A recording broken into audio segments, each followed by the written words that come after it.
Hi, I'm Chris Ryder. I'm the Thomas C. Kinnear Professor and Associate Professor of Entrepreneurial Studies at Michigan's Ross School of Business.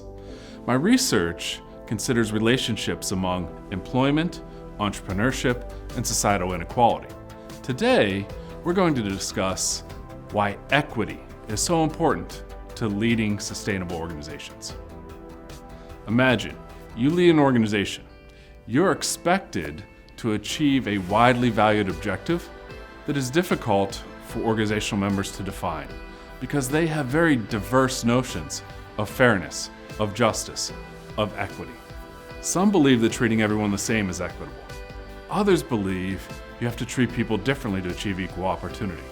How can a leader reconcile these tensions, these diverse notions of fairness, of justice, of equity? How can organizational leaders reconcile this organizational tension? How can they define and identify inequity within their organizations? How can they select solutions to problems of inequity that they face? This is the equity challenge of organizational leadership. It's particularly important for leading sustainable organizations. Leaders can meet this equity challenge by using the equity analytics framework that I've created.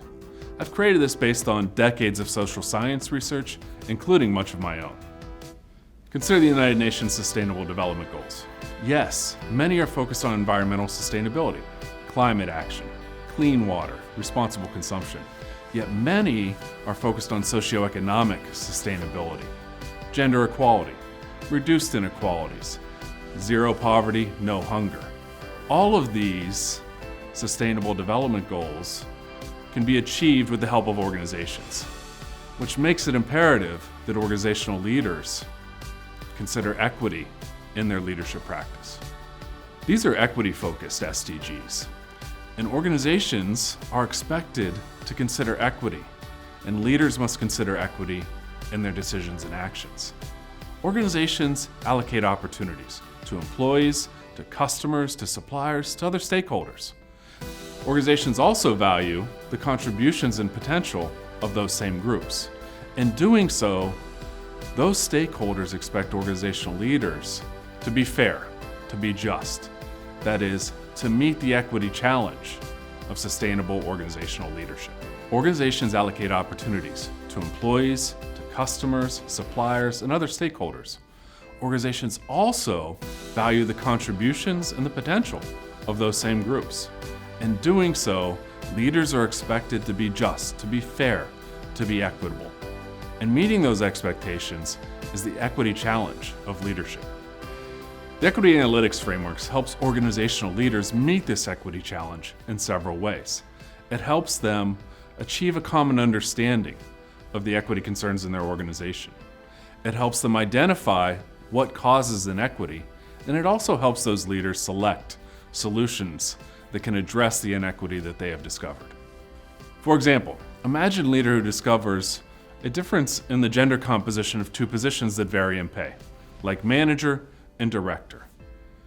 The leader wants to understand what causes this.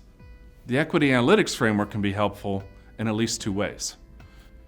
First, the framework enables systematic identification of what causes that disparity and facilitates discussions among organizational members of whether or not the disparity is acceptable or one that must be addressed.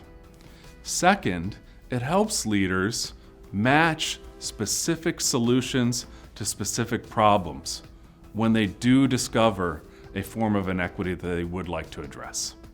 For example, consider one common organizational solution: implicit bias training. Implicit bias training can be very effective at addressing disparities that are attributable to differential treatment. That is, when two groups are treated differently and different outcomes result. Implicit bias training, however, will not be effective in addressing disparities that are caused by treating everyone the same. Sometimes, when we treat everyone equivalently, disparities result nonetheless, disadvantaging one group over another by virtue of the criteria that are used. In such cases, we'd like to select a different solution than implicit bias training, one that's more likely to address the root cause. The Equity Analytics Framework can help organizational leaders identify that cause and select the appropriate solution, thereby contributing to improvements in equity within the organization. Leading sustainable organizations necessitates that leaders prepare to meet this equity challenge. It is a challenge, but it is one that can be met. The Equity Analytics Framework can help leaders do that. We will discuss the Equity Analytics Framework in the upcoming Sustainable Leadership Program. For more information on that program or others we offer here at the Ross School of Business, please contact Ross Executive Education.